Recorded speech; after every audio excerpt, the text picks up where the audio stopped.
bağlam hani.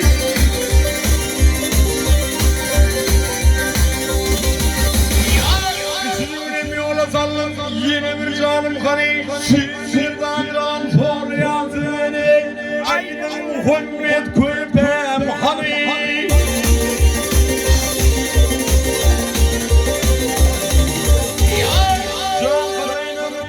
Can söyleyin bilin yanıma birin geçin sağımadan birin geçin soluma.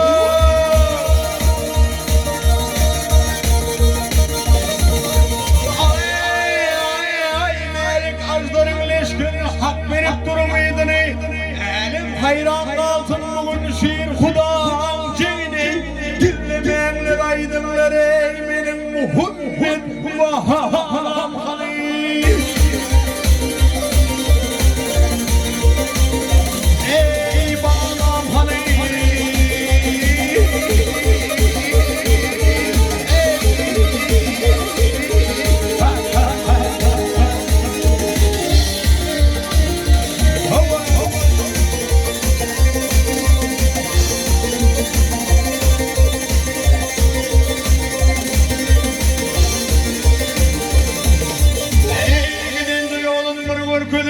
Muhammed can bağlamın yıllar gideyin dağdan eydi açtan yiyin sudan öderimden koraylı.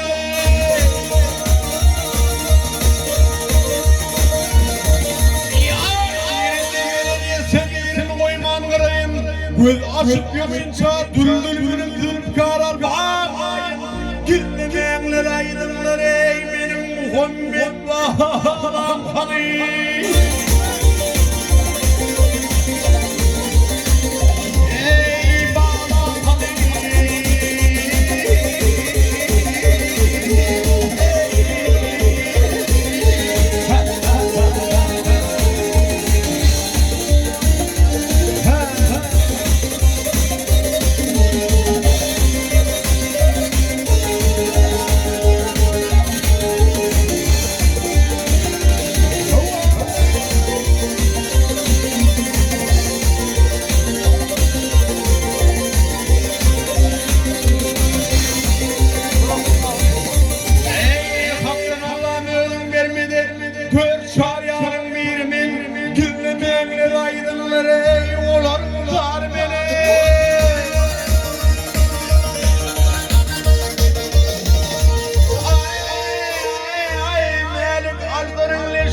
Hak verip durmaydın elim hayran kalsın bugün şiir Huda'nın cini dinleyenler aydınlar ey benim Muhammed bağlam hani.